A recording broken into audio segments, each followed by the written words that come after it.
Miss, anong ang pangalan mo? Rem po. Remy, okay. Taga saan? Rem. Rem. Taga saan? Sa ano po, Pantrangko po. Pasong Tamo. Ano? Pasong Tamo po. Pasong Tamo. Okay, so hi ka naman sa mga taga Pasong Tamo. Yeah. Okay, so meron akong tanong dito. Kapag ka nasagot mo ng tama, may premyo ka. Ha? Okay. So, pakibasa nung tanong. Where was Jesus born? Okay, so ano ang sagot? A? Ha? A? Pakibasa. Bethlehem?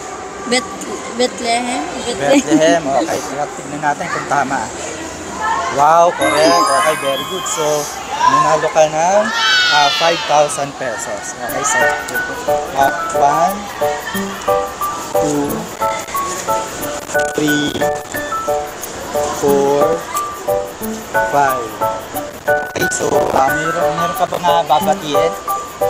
Wala. Wala naman. Okay, so maraming salamat Ma'am Rem. Thank you.